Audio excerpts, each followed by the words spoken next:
प्राचीन समय की बात है। एक छोटे से गांव में शिवभक्त हरिश्चंद्र नाम का एक व्यक्ति रहता था। हरिश्चंद्र अत्यंत भक्तिपूर्ण और निष्ठावान व्यक्ति था, जो हर दिन भगवान शिव की आराधना करता था। उसकी दिनचर्या में सुबह उठकर शिवलिंग पर जल चढ़ाना और नमः शिवाय का जाप करना शामिल था। उसकी भक्ति इतनी गहरी थी कि लोग उसे गांव का सबसे बड़ा शिवभक्त मानते थे। एक दिन भगवान शिव ने उसकी भक्ति की परीक्षा लेने का निश्चय किया।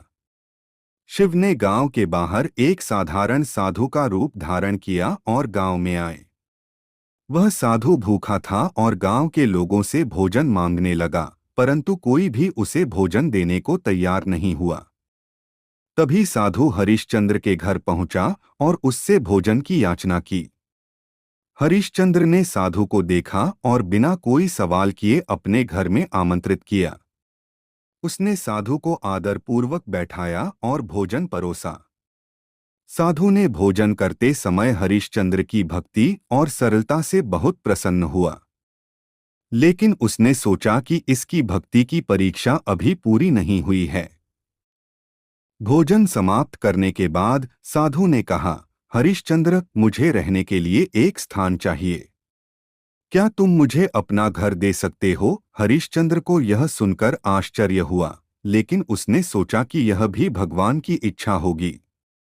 उसने बिना कोई संकोच अपने घर को साधु को सौंप दिया और खुद अपनी पत्नी और बच्चों के साथ बाहर चला गया। अगले दिन गांव में एक बड़ी विपत्ति आई। गांव में अकाल पड़ गया और लोग भोजन और पानी के लिए तरसने लगे। हरिश्चंद्र के पास अब कुछ भी नहीं बचा था, परंतु उसने अपनी भक्ति में कमी नहीं आने दी। वह जंगल में जाकर भगवान शिव का ध्यान करता और उनसे गांव की रक्षा की प्रार्थना करता।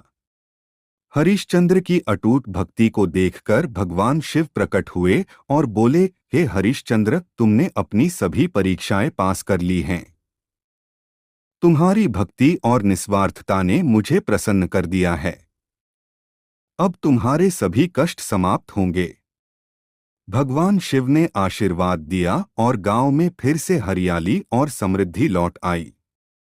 हरिश्चंद्र का घर भी उसे वापस मिल गया और गांव के लोग उसकी भक्ति से प्रेरित होकर भगवान शिव की आराधना करने लगे।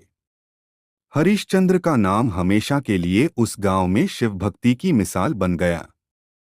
इस तरह हरिश्चंद्र की भक्ति और निष्ठा ने साबित किया कि सच्ची भक्ति में शक्ति होती है, जो सभी कष्टों को हर सकती है और भगवान को प्रसन्न कर सकती है।